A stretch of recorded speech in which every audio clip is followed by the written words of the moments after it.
बिस्मिल्लाहिर्रहमानिर्रहीम। अस्सलामु अलैकुम। लेक्चर नंबर 4 और इसके अंदर सी प्रोग्राम के कुछ सैम्पल प्रोग्राम दिए गए होंगे और उसको हम अंडरस्टैंड करने की कोशिश करते हैं। तो प्रॉब्लम स्टेटमेंट है। सबसे पहले एक स्टेटमेंट दी गई है, calculate the average age of a class of 10 students, prompt the user to enter the age of each student.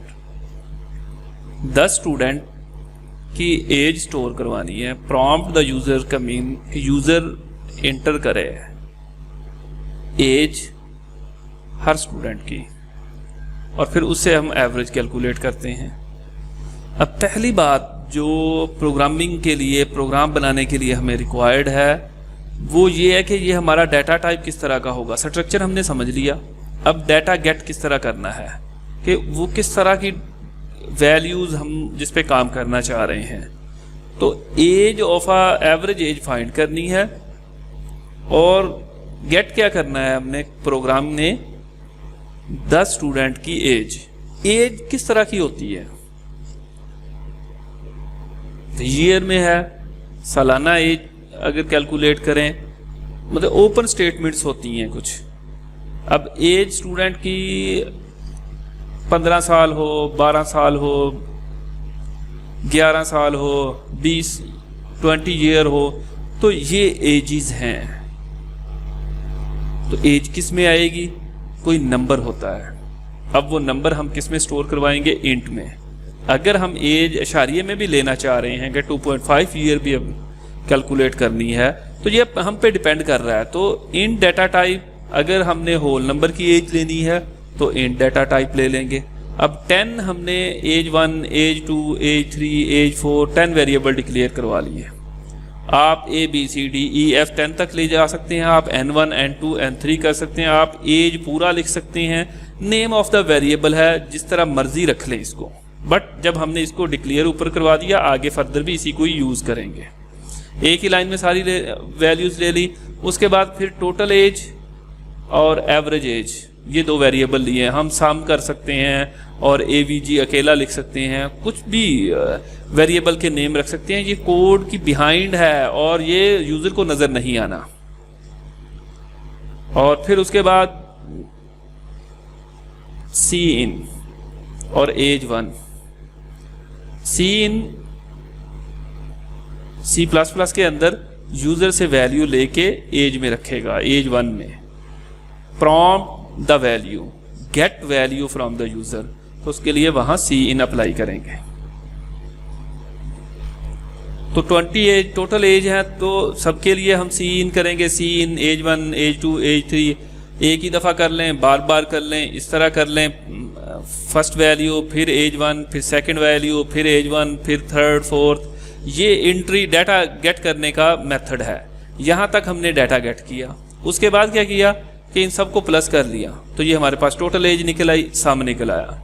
और फिर क्या किया, उस सम को डिवाइडेड बाय 10 करेंगे तो एवरेज एज निकल आएगी। Total age divided by 10 average age निकल आएगी। इसी तरह का एक प्रोग्राम मैंने ये बनाया है जिसके अंदर 4 नंबर कैलकुलेट करने या 10 का भी किया जा सकता है। वही इंट ABCD मैंने ले लिया यहाँ पे इस प्रोग्राम के अंदर। वहाँ एज 1, एज 2, एज 3 सम को भी आप एक ही लाइन में इंट में ले लें। यहाँ उसको प्रोडक्ट भी कैलकुलेट किया गया है, एवरेज भी ली गई है। और फिर उसी तरह inter first number, second number, third number सी इन करवा के एक्चुअली ये काम करता है। यूज़र से वैल्यू गेट करनी है सी इन ने और कहाँ पे रखनी है, ए के अंदर। इसी तरह सब पे आ गई वैल्यूज़ और फिर सम के अंदर सबको कैलकुलेट करके रख दिया और सम डिवाइडेड बाय 4 करके फिर प्रोडक्ट के अंदर इनको मल्टीप्लाई करके रख दिया और ये देखें बाद में इसको डिस्प्ले कर दिया। ये फ्लो बनता है किसी भी प्रोग्राम की स्टेटमेंट का।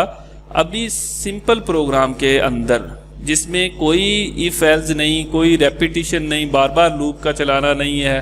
सिंपल प्रोग्राम, पहला चैप्टर, पहला कॉन्सेप्ट के अंदर आपको वैल्यू गेट करनी आनी चाहिए, आपको उसके ऊपर फार्मूला अप्लाई करना आना चाहिए, आपको वैल्यू डिस्प्ले करनी चाहिए। ये 3 काम अंडरस्टैंड कर देंगे आप किसी तरह का भी प्रोग्राम बना सकते हैं। इसको एग्जीक्यूट करके देख लें। ये देखें हमारे पास यहाँ पे आया और पहला सी आउट डिस्प्ले किया, सी इन ने प्रॉम्प्ट को रोक देना है कि अब वैल्यू गेट करेगा वो कोई ना कोई। हमने 15 दिया, इंटर कर दिया, फिर हमने 5 दिया, फिर थर्ड लाइन पे 10 दे दिया, फिर हमने 15 दे दिया। अब उसने इसका एवरेज कैलकुलेट कर दिया। अब एवरेज अगर पॉइंट में भी चाहिए तो फिर क्या करेंगे हम, जो सम है, सम तो इसी तरह इंटीजर का ही आ गया, एवरेज डिवाइडेड बाय 4 किया है तो वो 11 पॉइंट समथिंग आना था। चूंकि हमने एवरेज भी इंट में लिया था इसलिए वो इशारे वाली वैल्यू को, पॉइंट वाली वैल्यू को छोड़ देता है। नेक्स्ट भी इस किस्म की प्रैक्टिस करवाई गई है। एग्जाम्पल ऑफ एक्सप्रेशंस, कि अगर इस तरह की एक्सप्रेशन दी गई हो तो उसको लिखा कैसे जाएगा। एक्सप्रेशन को आपको कन्वर्ट करना आना चाहिए। जैसे ए एक्स हमने देखा था शुरू में, एक्स स्क्वायर को छोड़ दें तो ए और एक्स, मैथ के अंदर तो ऐसे लिख सकते हैं लेकिन प्रोग्रामिंग के अंदर ए स्टार एक्स लिखेंगे, स्टैरिक आएगा दरमियान में, और स्क्वायर फिर x star asterisk x, x asterisk x square के लिए है, और फिर ए उसके साथ स्टैरिक हो रहा है, बी और एक्स के दरमियान में स्टैरिक आ जाएगा, प्लस सी आ जाएगा। तो ये इस तरह हम इसको करके, अगर हमारे पास A x plus B x plus C G square, तो जी स्टैरिक जी कर देंगे। ये वाली स्टेटमेंट है तो इसकी कन्वर्जन है। ये सारी कन्वर्जन दिखाई गई है कि किस तरह आप फार्मूले को कन्वर्ट कर सकते हैं। अब अगर लेट से इसकी एग्जांपल लें तो ब्रैकेट को कैसे करेंगे, ब्रैकेट और फिर ए के दरमियान में भी स्टैरिक आएगा।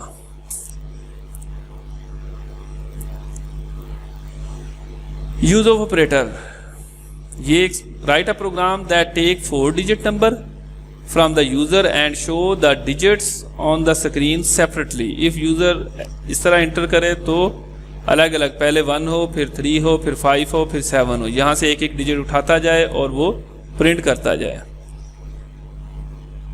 अच्छा, अब हमें किस तरह ये एक डिजिट लास्ट वाला मिलेगा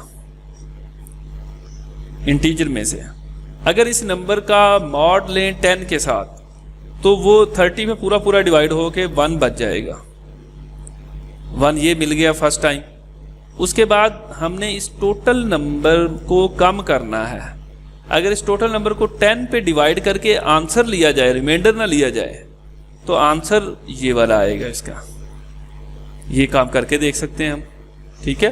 तो उसके बाद फिर नंबर इस ये 753 हम स्टोर कर लेंगे डिवाइड करके।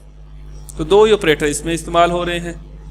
प्रोग्राम को देख लेते हैं। वैल्यू ली, यहाँ पे वैल्यू गेट कर ली, और फिर क्या किया, इस नंबर को रिमाइंडर 10 लिया तो ये क्या करेगा, आखिरी डिजिट दे देगा, और वो डिजिट के अंदर रख लिया। और फिर क्या किया, एक स्टेटमेंट प्रिंट कर दी और ये वाला डिजिट प्रिंट कर दिया। वो जो 1 मिला था यहाँ प्रिंट हो गया। अच्छा, ये कमेंट्स दिए गए हैं, ये प्रोग्राम का हिस्सा नहीं है, ना लगाएं, कोई प्रॉब्लम नहीं है, जस्ट रिमेंबर करने के लिए, अपनी याददाश्त के लिए। Get the 3 remaining digit. अब 1 तो डिस्प्ले कर लिया और बाकी डिजिट लेने हो तो डिवाइड करेंगे। पहले रिमाइंडर लिया था, 1 मिला, डिवाइड करने से जो आंसर है 3 डिजिट का वो मिल जाएगा। 4 डिजिट को 10 पे डिवाइड करने से 3 डिजिट का आंसर आता है। जैसे 2 डिजिट को अगर 1 पे डिवाइड करें ना, 69 को 10 पे डिवाइड करें तो 6 आंसर आएगा। 39 को डिवाइड करें 3 आ जाएगा। तो 2 डिजिट को डिवाइड करने से 1 आता है, और इसी तरह 4 डिजिट को डिवाइड करने से आंसर जो है वो 3 डिजिट का आएगा, और वो फर्स्ट 3 डिजिट होंगे, लिहाजा वो 3 डिजिट अब नंबर बन गया। फिर उस 3 डिजिट का रिमाइंडर लिया तो लास्ट वाला 3rd नंबर के पे ऊपर जो नंबर था वो मिल गया, वो डिजिट में स्टोर। इसी तरह ये सारे प्रिंट होते जाएंगे। ये देखें, ये वैल्यू ली और ये इसको 8 7 6 5 ये इस तरह प्रिंट कर दिया इसको। ये हमारे पास वही प्रोग्राम है। इसको ज़रा शॉर्ट फॉर्म में मैंने लिख दिया है कि हमने एक नंबर लिया और फिर डिजिट की जगह पे मैंने R1 R2 R3 ये 4 R ले लिए, रिमाइंडर ले लिए, नंबर लेके n में रखा, n रिमाइंडर 10 आखिरी डिजिट R में आ गया। फिर n डिवाइडेड बाय 10 करेंगे तो बाकी जो 3 डिजिट रह जाएंगे वो n में। फिर उस n का 10 से रिमाइंडर लिया R2 में, फिर डिवाइड किया 2 नंबर रह गए। अब 2 में से एक यहाँ पे आ गया, फिर डिवाइड करने से ही 1 नंबर रह जाएगा और वो R3 में रख दिया और फिर इसको डिस्प्ले करवा दिया कि R पहला रिमाइंडर आखिरी डिजिट मिलेगा, फिर R1, R2, R3 और दरमियान में एंड लाइन लगा दिया ताकि नई लाइन पे डिस्प्ले, नई लाइन पे हर डिजिट के बाद आ जाए। अब इसी प्रोग्राम को एग्जीक्यूट करके देखते हैं। तो यहाँ कोई नंबर दें हम 1 2 3 4, तो देखें इसने 4 3 2 1 को न्यू लाइन नीचे डिस्प्ले कर दिया। आप एक ही लाइन में भी डिस्प्ले कर सकते हैं, दरमियान में टैब भी दे सकते हैं, स्पेस टैब दे देंगे, टी के साथ आ जाएगा। नेक्स्ट एक स्टेटमेंट दी है, write a program that takes radius of a circle. Radius of a circle क्या होगा? कोई नंबर होगा। मोस्टली जो इनपुट्स हैं वो नंबर की फॉर्मेट में ही है, या तो वो इंटीजर होंगे या फ्लोट होगा। ठीक है, from the user and calculate diameter, circumference and area of a circle and display the results. अब एक वैल्यू गेट करनी है और जो डिस्प्ले करनी है वो 3 है, डायामीटर, सर्कमफेरेंस और एंड एरिया। 3 चीजें उसे एक रेडियस से कैलकुलेट करनी है, तो फार्मूला आना चाहिए, अदरवाइज फार्मूला तो मेंशन भी किया जा सकता है। फार्मूला गलत भी होगा तब भी प्रोग्राम 90% ठीक हो जाता है। जैसे हमें अब 4 वैल्यू गेट करनी है तो फ्लोट ले लिया, क्योंकि रेडियस पॉइंट में भी हो सकता है, मेंशन नहीं है, इंटीजर भी कर सकते हैं आप। Radius, diameter, circumference, area, R, D, C, A इस तरह भी ले सकते हैं variable. Please inter radius of a circle. अगर R लिया हुआ है तो यहाँ R आएगा, अगर रेडियस है तो यहाँ पूरा रेडियस। अब रेडियस का डायमीटर कैसे बनता है? रेडियस को 2 से मल्टीप्लाई कर दे, डायमीटर बन गया। ये फार्मूला अगर नहीं आता तो यहाँ फार्मूला ही गलत होगा, यहाँ तक का प्रोग्राम ठीक हो जाएगा। सर्कमफेरेंस 2 पाई R होता है, 2 और पाई की वैल्यू लिख दी, स्टैरिक रेडियस लिख दिया। एरिया पाई R स्क्वायर होता है 3.14, स्टैरिक रेडियस, स्टैरिक रेडियस। अगर R होता तो यहाँ R आना था और फिर इनको डिस्प्ले कर दिया। Very simple. इसके अलावा भी काफ़ी सारे प्रोग्राम प्रैक्टिस के तौर के ऊपर मैंने दिए हुए हैं। आप उन प्रोग्राम्स को समझें, उनकी इनपुट को समझें, उनकी फंक्शनैलिटी को, और कंप्यूटर कैसे परफॉर्म कर रहा है। आपको प्रोग्रामिंग की काफ़ी बेसिक क्लियर हो जाएगी। अल्लाह हाफिज़।